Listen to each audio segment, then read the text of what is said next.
This is the greatest naval disaster the British ever suffered, and it wasn't in battle.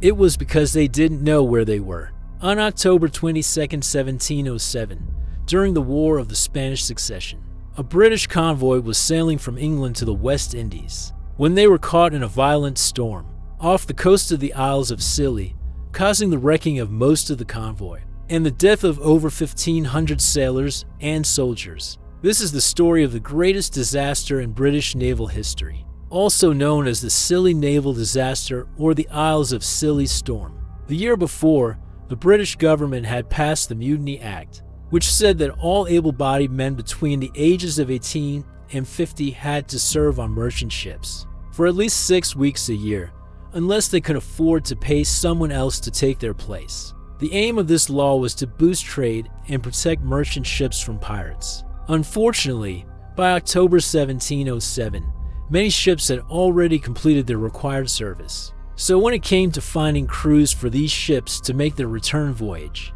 there weren't enough people available. For the return trip, the flagship of the convoy was HMS Roebuck, a fourth-rate ship of the line, which was meant to be used for dispatching and escorting merchant vessels. Its captain was the experienced Commodore John Norris. Also in the convoy was another warship, HMS Swallow, along with 16 merchant ships carrying a total of 4,000 sailors and soldiers. The goal was to deliver the goods from the Americas to England, and then head back across the Atlantic to help cover the cost of the war. The convoy carried a full complement of troops from the 29th Regiment of Foot, commanded by Colonel Thomas Custis. The convoy set sail from Jamaica in September, arriving off the coast of Scilly on the evening of October 22nd. There are two versions of what happened next, one based on the reports from the survivors and the other from a pamphlet written by an anonymous author who claimed to have witnessed the event from the shore. Both stories agree that the convoy anchored off the coast of the Isles of Scilly because it was far too dangerous to come in during the night. But after anchoring, a violent storm struck. The wind began to rise and large waves crashed into the ships. It became clear that the ships would not be safe in the open ocean, so the decision was made to try and reach the shore. However, there was a problem. Because so many ships had anchored together, they ended up being wrecked on the rocks along the north coast. The first ships hit the rocks were the Roebuck and the Swallow. The Roebuck was driven onto the beach near Porthcurno. As the ship split in two, soldiers ran to higher ground while the captain stayed behind to help others. He ended up drowning along with many others. Meanwhile, the Swallow landed on the beach near Penzance, where many of the crew survived by clinging to the masts until they were rescued. According to the eyewitness account, there were 2,000 soldiers on board the transport ships alone, so rescuing them would be no easy task. Luckily, some locals did come to help, but most of them only braved the surf to loot the wrecks. The next morning, even more ships were found wrecked along the coast. Among them were the Jersey, Guernsey, and the London, which had both anchored offshore to provide protection from the winds. A fourth ship, the Suffolk, tried to anchor but ended up striking a hidden rock, causing it to sink in 30 feet of water. By some miracle, there were 26 survivors from the 4 warships, along with 800 soldiers and sailors from the merchant ships. But according to the survivors, the rescue attempt was chaotic and poorly organized. Colonel Custis died of a heart attack shortly after reaching land. And since there were too few boats to go out and rescue everyone, only about 200 of the survivors were saved. Instead, the rest were left on the beach without food or water, and they were told that any boat that came close enough would be fired upon to prevent them from being taken off the beach. Apparently, some did try to come in, but when they got close enough to see how many people were still there, they chose not to risk their lives and instead sailed away. A survivor named William Walsh wrote, "We were like a pack of starved dogs, fighting for every mouthful of cold, hard biscuit, and our thirst was such that we were forced to lick salt water from each other's hands. We could do nothing but complain and cry and complain. For 3 days we endured this torment, expecting every hour to die. But on the 4th day, 2 more ships arrived, bringing in more rescuers. By this point, the survivors had grown so weak that it took 2 men to lift one of them into a boat.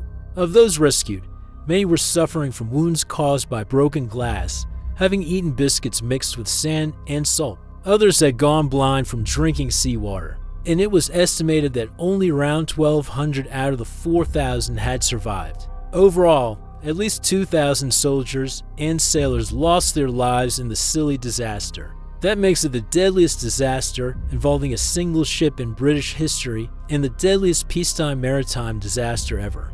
Of the 16 merchant ships in the convoy, only 2 were saved. Some managed to free themselves from the rocks and sail to calmer waters, while others broke apart. According to the official report, only one of the transports, the Earl, had been fully laden with the 2,000 soldiers.